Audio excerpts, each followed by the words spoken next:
seja muito bem-vindo ao programa Aprendendo com a Igreja, um programa produzido pelo setor de comunicação da Arquidiocese de Natal.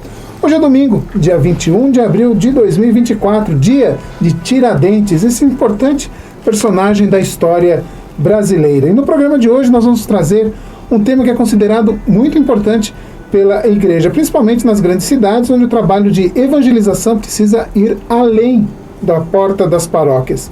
E além disso, uma das diretrizes gerais da ação evangelizadora da Igreja no Brasil entendeu que o mundo está se tornando uma grande comunidade e que o estilo de vida é capaz de influenciar outras cidades, principalmente através dos meios de comunicação. E um dos grandes desafios é fazer com que a Igreja tenha um rosto urbano, partindo da diversidade cultural das cidades, do seu impacto na sociedade eclesial e em sua missão evangelizadora.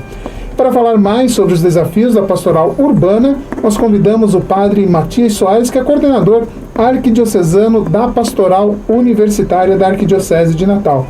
Padre Matias, seja muito bem-vindo ao Aprendendo com a Igreja e muito obrigado por aceitar o nosso convite. Estimado Luciano, eu agradeço imensamente mais uma oportunidade que me é oferecida de poder contribuir com reflexões acerca da dinâmica pastoral da Igreja no mundo atual.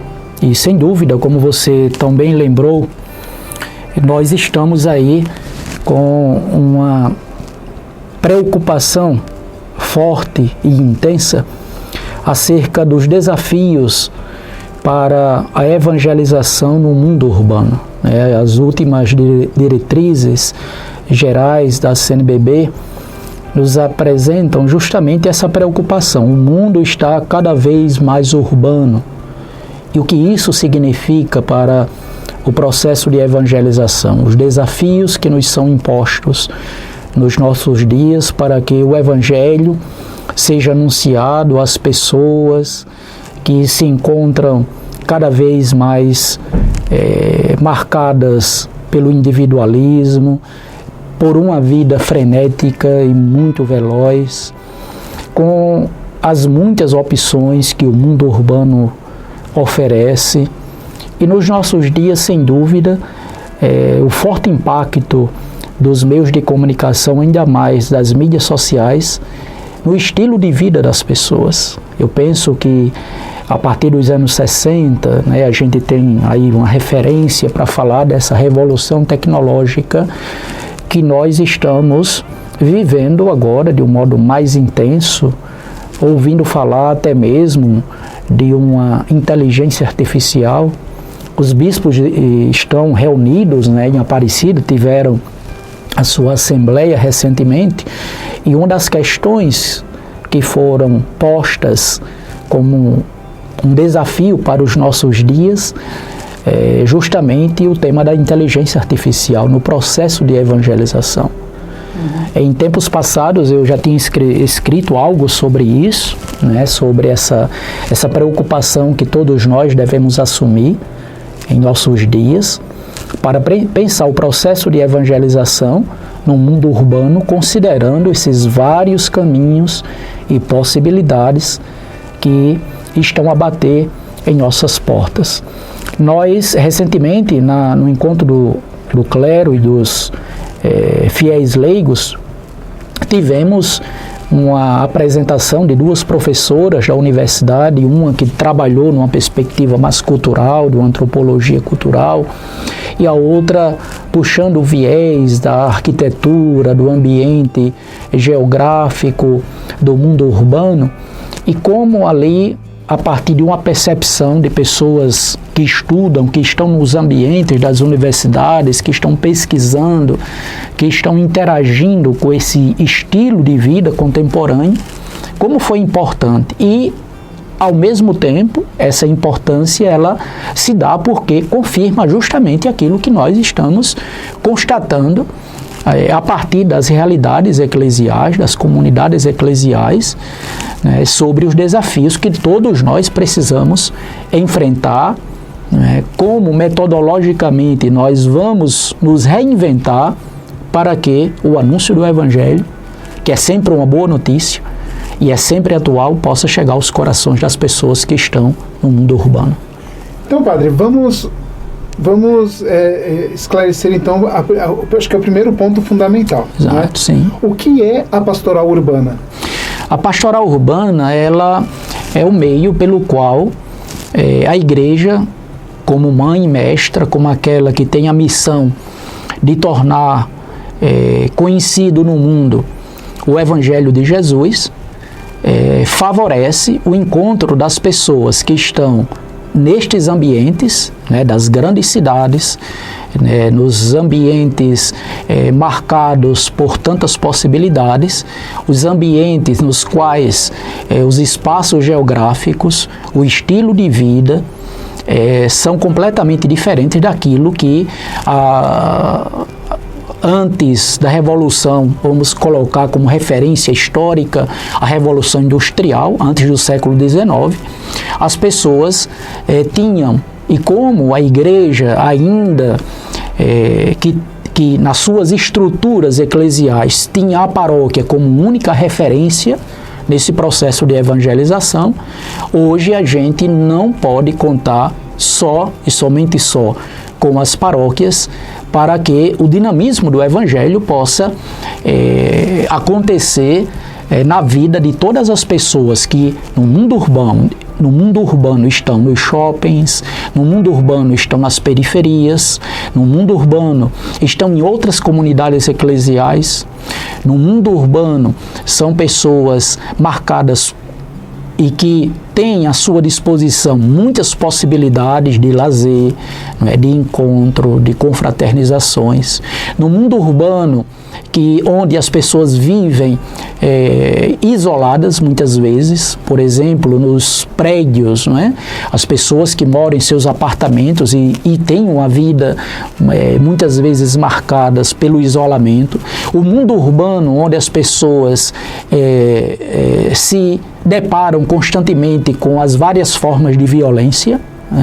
Então, quando nós falamos de pastoral urbana, nós estamos falando em tudo aquilo que é canalizado pela igreja para que o anúncio do Evangelho possa chegar nessas variadas formas de convivência que as pessoas hoje têm à sua disposição. Então, é um processo, há quem fale hoje de uma necessidade de uma teologia urbana, ou seja, nós temos essa ideia, partimos desse princípio que está presente no documento de Aparecida, que o Papa Francisco repete na Alegria do Evangelho, diz na Alegria do Evangelho, e que está na própria Sagrada Escritura, de que Deus habita na cidade. Deus também está presente na cidade. Agora, claro, a gente não pode conceber, digamos assim, o estilo de vida das cidades, daquilo que era a polis grega, aquilo que era Civitas medieval, aquilo que vai ser depois, com a sua efervescência, com as suas transformações da modernidade e ainda mais com o boom, digamos, de desenvolvimento causado pela Revolução Industrial em pleno século XIX, e aquilo que nós vamos encontrar depois, com o início da pós-modernidade, dos grandes centros do mundo. Então, é extremamente desafiador, e nós, como igreja, nós como cristãos, tanto numa perspectiva mais ampla e geral, existem reflexões contemporâneas sobre isso. Recentemente, houve um congresso no Rio Grande do Sul sobre os desafios da pastoral urbana nos nossos dias, e o magistério da igreja que constantemente tem refletido sobre a temática. Agora, padre, a gente pode, em cima de tudo isso que o senhor comentou agora, a gente faz a gente volta não muito tempo, há uns 2, 3 anos atrás, que foi justamente a época da pandemia. Todo mundo ficou isolado dentro de casa, não se podia ir às igrejas, às missas. Então, a própria pandemia foi um divisor de águas.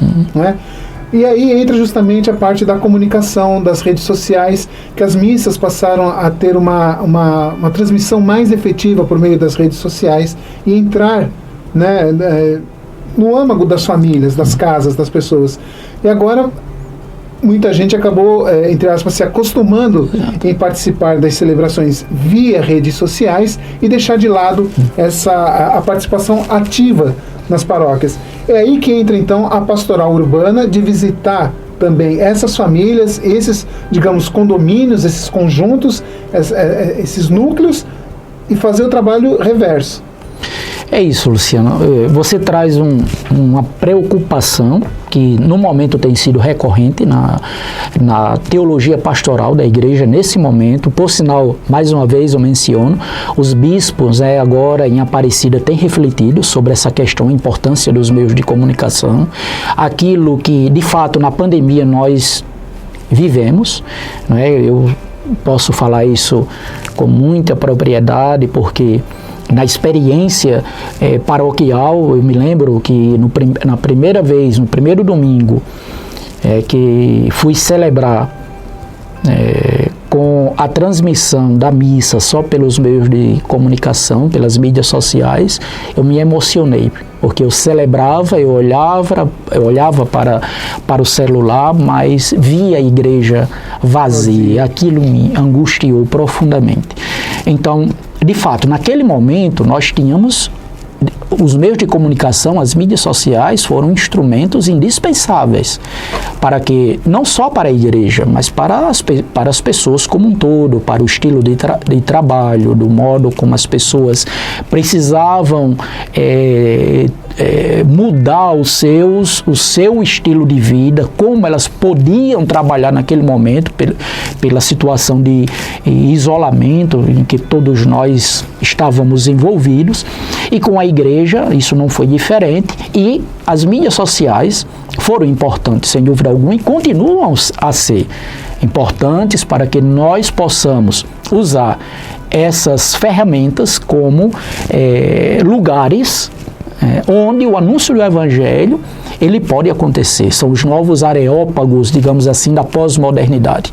Nós não temos como pensar o estilo, e a própria igreja, né, com o Concílio Vaticano II, no documento chamado Intermirífica, você é da área, né, tem mais condições de falar sobre isso do que eu, mas eu trago essa referência porque a igreja mesma, ela reconheceu que essas maravilhas, essas novas maravilhas, né, elas podem e devem ser usadas como canais do anúncio do Evangelho. Então, naquele momento, a gente não tinha ainda, digamos assim, a força das mídias sociais, mas nós já tínhamos a força dos meios de comunicação. Sim. Não é?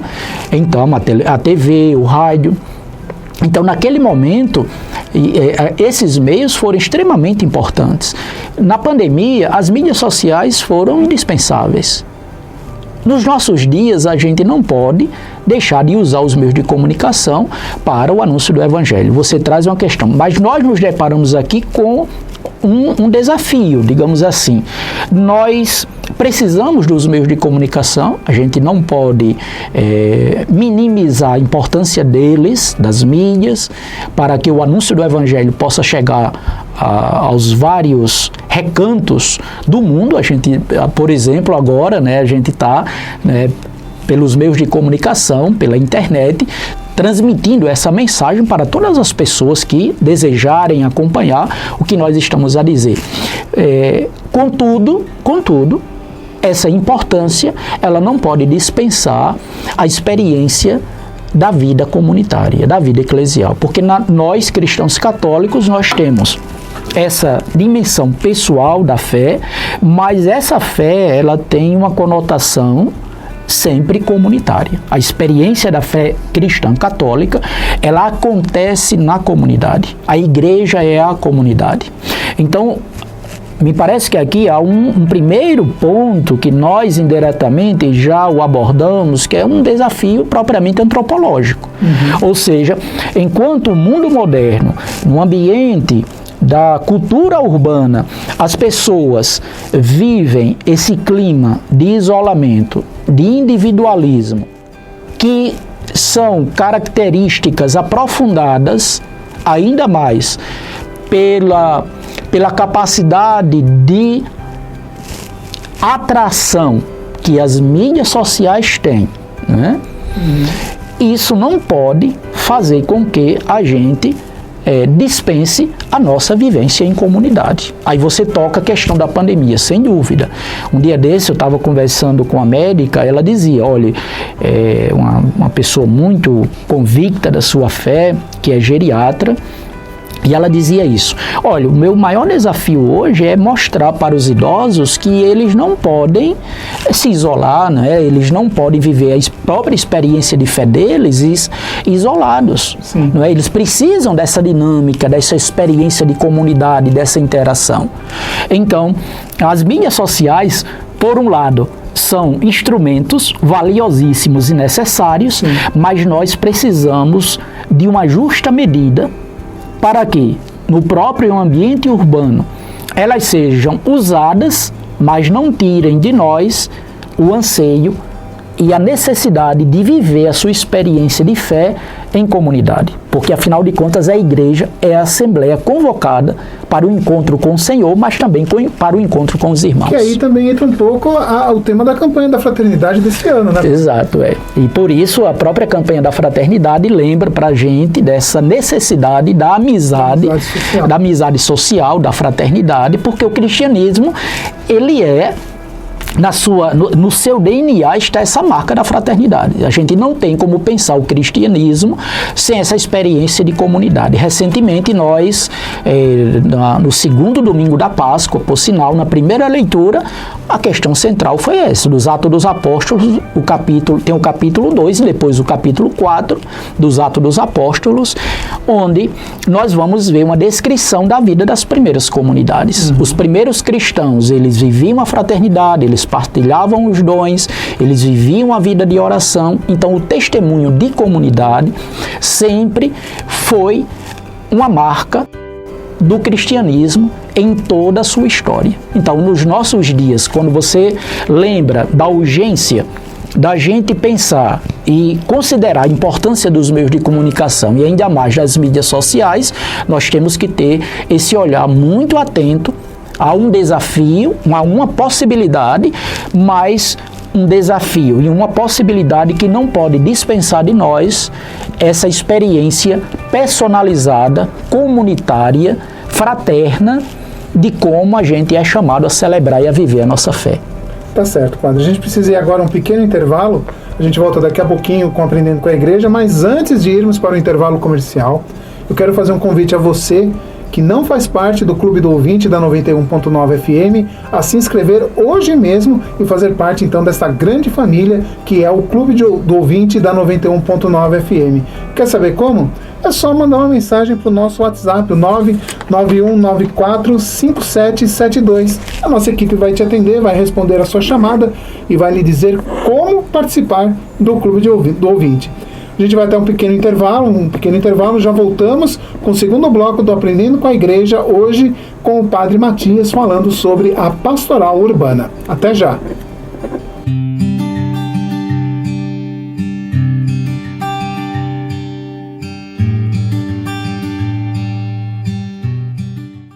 Estamos de volta com Aprendendo com a Igreja deste domingo, hoje conversando com o Padre Matias Soares sobre a pastoral urbana. Padre, nós conversávamos aqui um pouquinho durante o intervalo, e o senhor comentou do grande desafio que é para a igreja estruturar essa pastoral urbana e levá-la adiante. Por quê, Padre? Luciano, porque nós vivemos ainda com o esquema, as nossas estruturas, principalmente a partir das paróquias, elas têm ainda uma lógica vamos colocar o período pós Concílio de Trento. O Concílio de Trento lá pelo século XVI, nós estamos aí pelos idos de 1545 a 1563, foi o período do Concílio de Trento, que foi uma resposta aos grandes questionamentos da reforma protestante, mas houve esse ordenamento da vida da paróquia, né? A paróquia em si, ela é fruto daquilo que o cristianismo viveu, principalmente a partir do quarto, quinto século da era cristã. Não é? Os grandes centros, as grandes cidades, não é, que eram evangelizadas pelos cristãos, pelos os apóstolos e cristãos de um modo geral, e depois, quando a igreja vai ganhando corpo, quando o cristianismo passa a ser a religião oficial do Estado, ali com Teodósio, não é, principalmente em 380, 381, então nós vamos assumindo determinadas estruturas do império e as paróquias vão sendo ordenadas principalmente nos ambientes campesinos para que o anúncio do evangelho possa chegar, né, e a vida sacramental da igreja possa acontecer nas várias realidades e espaços geográficos do império. Então, a gente tem aí esse ordenamento, essa continuidade, e vamos encontrar ali no Concílio de Trento, principalmente essa vinculação entre a experiência paroquial e a figura do pároco. E, consequentemente, com a figura do pároco e o ordenamento, não é, da importância tanto para a santificação como para a organização evangelizadora da igreja, as paróquias vão ter os sacramentos e a figura do pároco, digamos assim, como referências para o dinamismo da ação eclesial. Então, nós somos ainda herdeiros desse modelo de paróquia. Certo. Nós vamos encontrar, e aí a importância do Concílio Vaticano II, já com as suas inovações teológicas e eclesiológicas, quando o concílio absolve a categoria povo de Deus, ou seja, todo cristão batizado, ele compõe esse grupo, não é, daqueles que fazem parte de um único povo de Deus. Então, nós saímos dessa estrutura eclesial que era piramidal, né? Estavam aqui os ministros ordenados e no contexto de paróquia a figura dos párocos, para um modelo, uma proposta eclesial em que todos os fiéis, graças ao seu batismo, devem se sentir sujeitos eclesiais do processo de evangelização. Contudo, as nossas estruturas ainda não conseguiram, com tanta ênfase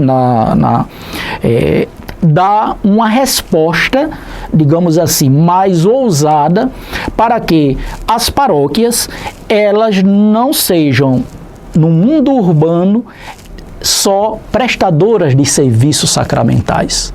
Então, nós temos esses elementos históricos, nós temos uma proposta eclesiológica que na América Latina, com a Conferência de Medellín,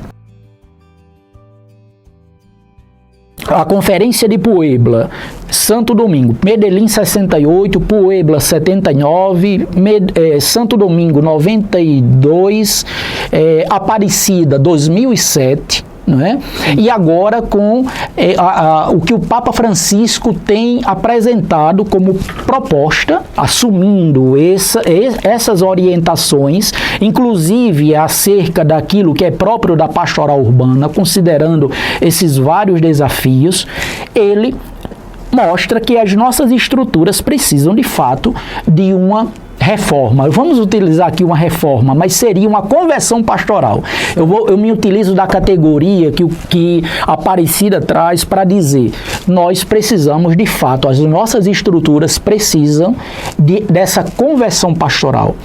É interessante a gente lembrar que o Papa Francisco, na Alegria do Evangelho, ele diz, olha, a gente tem que ter uma atenção especial às paróquias. As paróquias, elas têm uma elasticidade, uma capacidade de elasticidade, porque somos nós que a compomos, é o povo de Deus que a compõe. Então, a gente, quando pensa a estrutura de paróquia, a gente tem que ficar muito atento. Quando nós falamos da renovação eclesial, da conversão pastoral, nós estamos querendo dizer que as paróquias, elas devem deixar de ter a sua importância no contexto eclesial? Não. Agora, nós precisamos reinventar, e essa expressão aqui usada, reinventar o nosso modo de viver a experiência paroquial no mundo urbano. Vamos citar aqui um exemplo, os nossos horários. Sim. Nós sempre pensamos que os nossos horários ainda são os horários das pessoas que, quando nós os apresentamos, as pessoas vão estar sempre à nossa disposição para acolhê-los de acordo com as nossas conveniências. E no mundo urbano não é mais assim. No mundo urbano, as pessoas têm um estilo de vida, algumas pessoas trabalham na madrugada, outras pessoas estão muito distantes do seu o habitat ali, do bairro onde elas estão a trabalhar. Então, existe toda uma logística diferenciada da realidade urbana, da cidade e da cultura urbana, com a qual nós, enquanto igreja, precisamos conviver e precisamos nos reinventar. Então, quando nós assumimos com essa expressão, essa categoria de Aparecida, que nós precisamos de uma conversão pastoral, nós falamos numa perspectiva individual, pessoal, claro, a partir do Evangelho, mas a nossa conversão, nosso modo de ser igreja, o nosso estilo de ser sacerdote, o nosso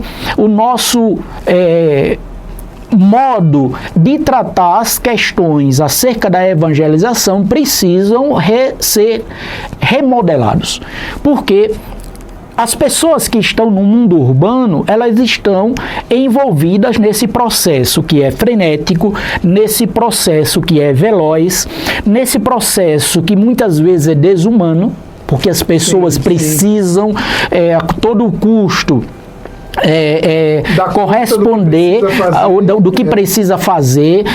As mães de família precisam dar conta do lar, elas precisam hoje trabalhar, os homens, porque a mentalidade contemporânea exige muito mais acerca daquilo que é necessidade econômica, pela lógica do consumo, pelas várias lógicas da cidade, da realidade urbana.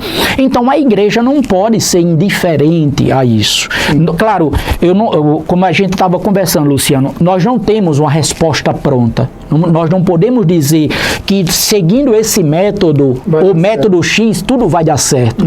O que nós queremos trazer, considerando as várias provocações, os vários desafios, a cultura urbana, o contexto urbano, é que nós precisamos processualmente amadurecer um estilo diferenciado de ser igreja no mundo de hoje. Então, as nossas paróquias, elas não podem ser realidades, né, que ainda nutrem um estilo de igreja pré-moderno, ou de um estilo de igreja onde a cristandade, a ideia de que a religião, de que o cristianismo determinava os estilos de vida das pessoas, isso não funciona mais. Agora, padre, o senhor estava falando justamente dessa questão da elasticidade, né, da igreja. E ela só é possível graças ao trabalho das pastorais. Das pastorais. E quando a gente fala de pastoral, a gente está falando da pastoral do dízimo, da pastoral familiar, da pastoral da PASCOM. E agora também a pastoral urbana. Só que para a pastoral funcionar, precisa ter a capacitação dos seus agentes. É muito difícil, padre, o senhor visualiza sendo um trabalho muito difícil a capacitação desses agentes que vão trabalhar na pastoral urbana, por conta de toda essa realidade que o senhor mencionou? Olha, Luciano, eu até recentemente escrevi algo sobre isso. Nós cristãos, nós temos eu colocaria dois caminhos que nós precisamos seguir. Um primeiro caminho é a lógica do testemunho. Aquilo que é para, digamos assim, um ambiente laico, um ambiente secular, o mérito, para nós cristãos, entra a lógica do testemunho. O que é que nos qualifica para o dinamismo da ação missionária, da ação evangelizadora em todos os tempos na história do cristianismo? É o testemunho de vida. Recentemente, nós estamos ainda vivendo o espírito pascal, não é? Aquilo que é a força, né? A força motriz da vida cristã, que é o mistério da paixão, morte e ressurreição de Jesus. E o que é peculiar deste tempo é que nós cristãos somos chamados a ser testemunhas. Testemunha é aquele que escuta a palavra do Mestre, é aquele que vê o que Jesus faz e ensina. O testemunho, principalmente depois da ressurreição, ele aparece aos seus, e é aquele que depois sai a propagar, falar sobre a pessoa de Jesus e a sua obra. Então, com a sua vida, com aquilo que ele é, com a sua autenticidade, com a sua coragem cristã, o seu entusiasmo motivado pelo Espírito, e o outro caminho que nós não podemos negar é a própria capacitação humana, e aí entra a questão do mérito, né, das condições, das possibilidades que no ambiente eclesial nós precisamos oferecer. Aparecida, não só Aparecida, eu penso que nesse ponto aqui, todo o cristianismo, pela sua relação, pela relação da fé e da razão, ele sempre abordou a necessidade, trouxe a necessidade da capacitação, tanto espiritual como intelectual, para as pessoas que estão envolvidas no processo de evangelização. Claro que se a gente for pensar aqui as questões históricas, existem momentos da história em que aqueles que estavam nas casas religiosas, nos mosteiros, depois ali no pós-concílio de Trento, a importância dos seminários para a formação dos sacerdotes e dos ministros ordenados, mas eu, sem dúvida alguma, com o Concílio Vaticano II, essa ideia de formação, ela está aberta e é lançada constantemente para todos aqueles que fazem parte do povo de Deus.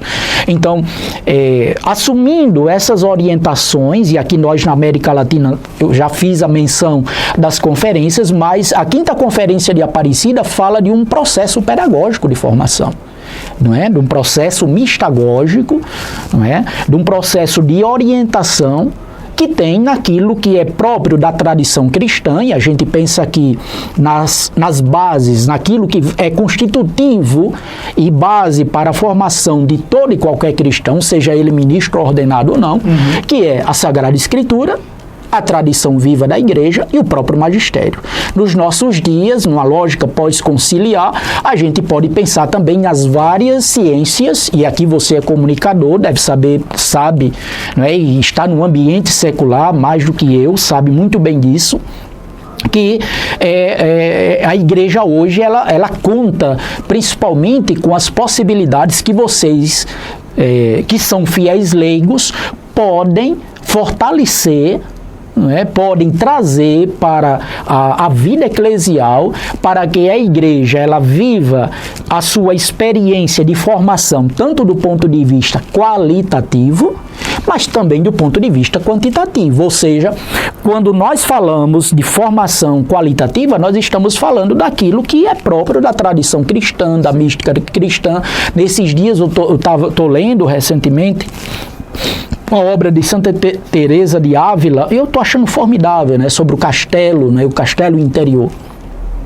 E ela lembra de como esses passos, esse processo de amadurecimento espiritual, ele precisa ser trabalhado por todo e qualquer cristão que deseje fomentar, fortalecer em si essa busca por Deus, esse desejo de Deus que está inerente à condição humana, a busca de Deus, a busca do sagrado, o estar com Deus, Então isso, nos nossos tempos, se tornou cada vez mais urgente e necessário. Estou desenvolvendo, talvez seja publicado agora nos meios de comunicação da Diocese, justamente esse tema da harmonia interior e a oração, Porque num mundo em que as pessoas estão sendo desconstruídas, na sua própria interioridade, na sua própria subjetividade, a experiência da oração, ela passa a ser um meio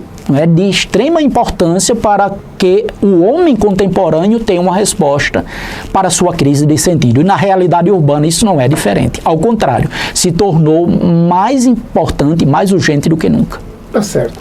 Padre, nós vamos mais um pequeno intervalo e a gente volta daqui a pouquinho com Aprendendo com a Igreja, hoje conversando com o padre Matias Soares sobre a pastoral urbana. Aprendendo com a Igreja, vai um pequeno intervalo e volta já.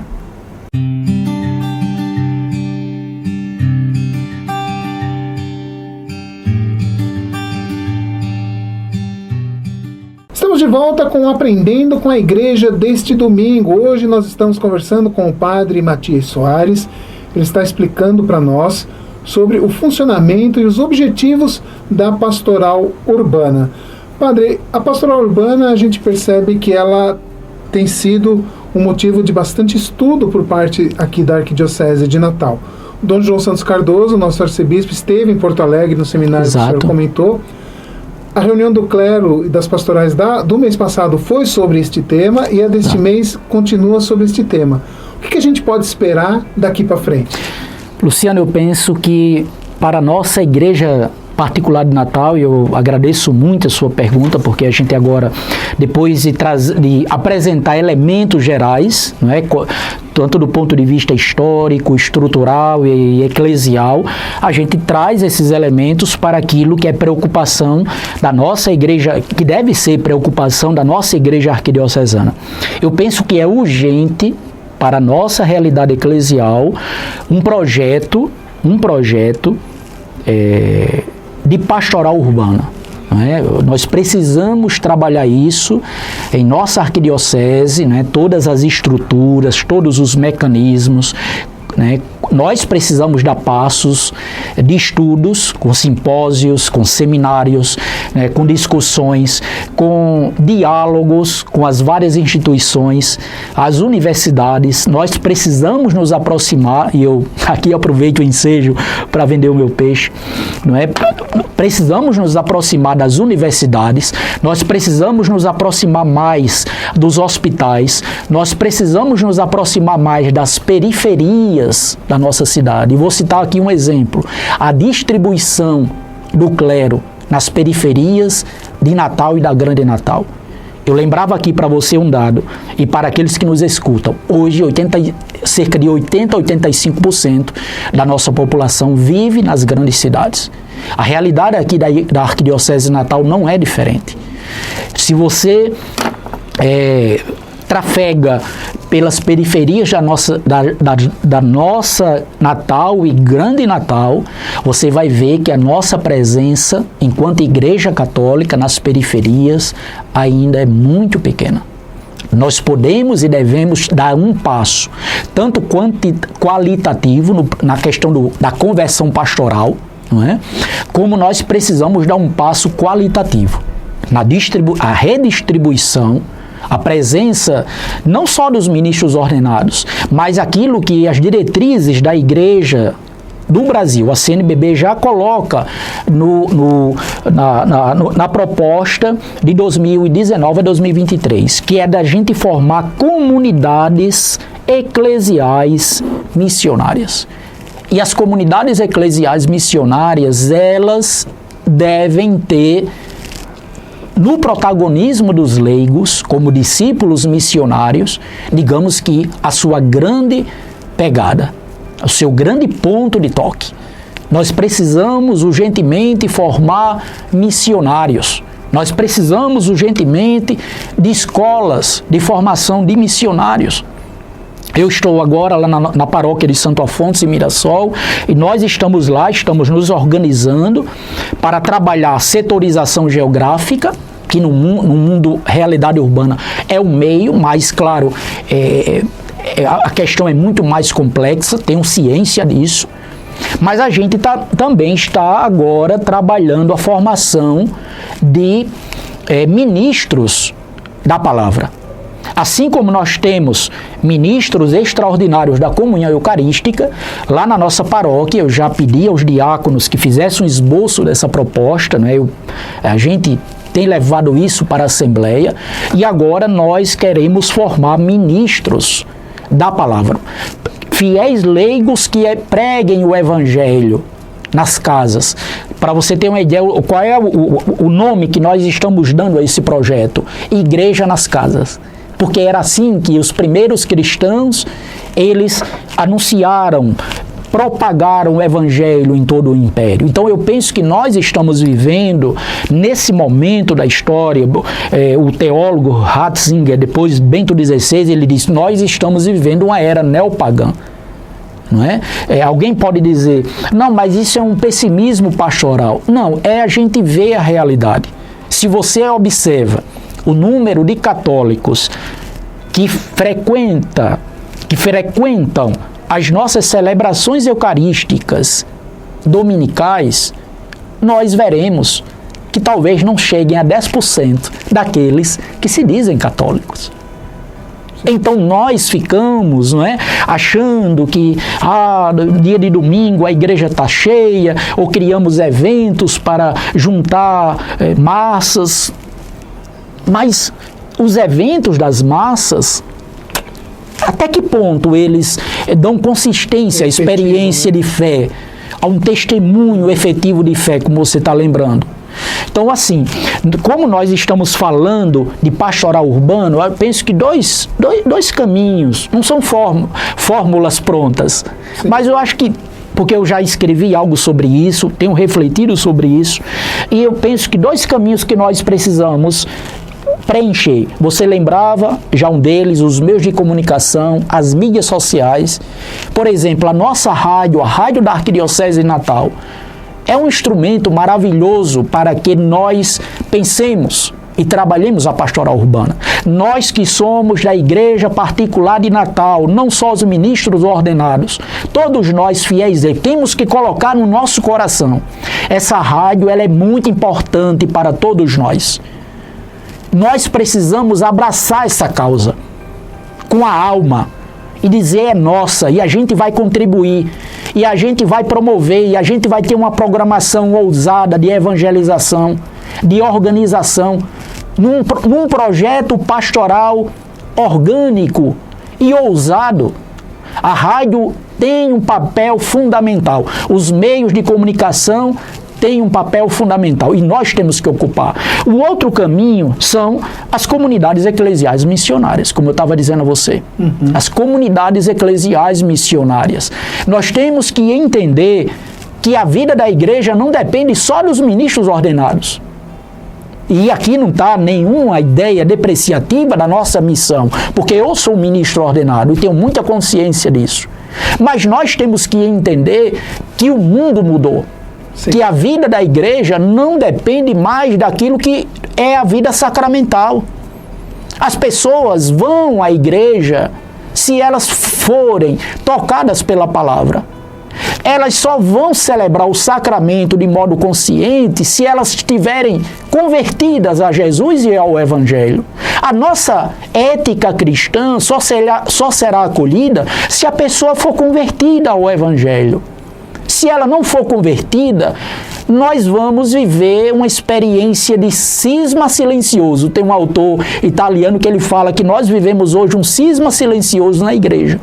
Porque nós falamos da doutrina, nós falamos da moral, mas as pessoas vivem como se a doutrina e a moral não determinasse mais o seu estilo de vida. Certo. E se elas não forem convertidas, se elas forem apaixonadas pelo Evangelho, tocadas pelo Evangelho, elas não vão acolher essas normas, sabe? Então, eu penso assim, sabe, Luciano, que esses 2 pontos, não existe forma, não existe algo determinado e fechado, mas nós precisamos avançar, nós precisamos refletir, nós precisamos acompanhar, nós precisamos ser ousados, nós precisamos ser fermento na massa, nós precisamos estar em sintonia com o povo de Deus, nós precisamos estar nas várias periferias geográficas e existenciais, nós precisamos estar nos presídios, nos hospitais, onde os pobres estão, onde os ricos estão, onde o povo de Deus está, nos meios de comunicação, nas universidades. E não é simplesmente para brigar com as pessoas por causa da fé, mas é, antes de tudo, para testemunhar a fé, o Evangelho, testemunha o Evangelho. Os primeiros cristãos, e nós estamos nesse contexto pascal, eles atraíam pelo testemunho antes de tudo. Com o tempo, não é? Quando se passou da minoria, se passou daquela realidade de minorias para a realidade de maioria, quando o cristianismo passou a ser religião oficial do Estado, então a gente vai ter uma mudança de processo, uma massificação no estilo de evangelização, às vezes mais de sacramentalização do que propriamente de evangelização. Então, e nós precisamos redescobrir isso, nós precisamos entender isso como igreja, sim, por amor à igreja, por amor ao evangelho, por amor à missão, não é? Pela nossa credibilidade enquanto instituição, sim, ou nós não acreditamos na proposta do evangelho? Agora, padre, uma curiosidade, a paróquia do senhor está muito próxima da Universidade Federal. Exato. E agora o senhor iniciou o projeto para a construção da capela, que vai ficar também ali, um pouco bem mais próximo ali da universidade. Esse trabalho todo também faz parte dessa pastoral urbana. Por que eu pergunto isso? Porque essa capela que está sendo projetada, ela vai ficar praticamente na cara da universidade. Ou seja, vai ser muito mais fácil quem está na universidade participar da vida da comunidade. Eu agradeço, Luciano, mais uma vez a sua pergunta. Por quê? Nós sempre enfatizamos a questão da igreja, mas o projeto ali não é só da igreja. O projeto ali é que nós pretendemos também construir um espaço para o acolhimento dos universitários. Não é só a igreja. Veja que a lógica da cidade ela é outra. Não é? Quando a gente está no interior, a gente pensa logo na igreja, mas no ambiente urbano, ali naquele espaço, a nossa paróquia de Santo Afonso, ela é uma paróquia que, pelas proximidades com a universidade, ela tem esse perfil, não é? Eu não diria propriamente uma paróquia universitária, não é? Porque a gente não tem, digamos assim, existem ali outras realidades. Para você ter uma ideia, ali em Santo Afonso nós temos de um lado Ponta Negra, com toda a sua efervescência turística, nós temos os shoppings, nós temos ali várias realidades, né, de fronteiras com as quais a gente está convivendo constantemente. Mas esse projeto da igreja, né, ele é um projeto que está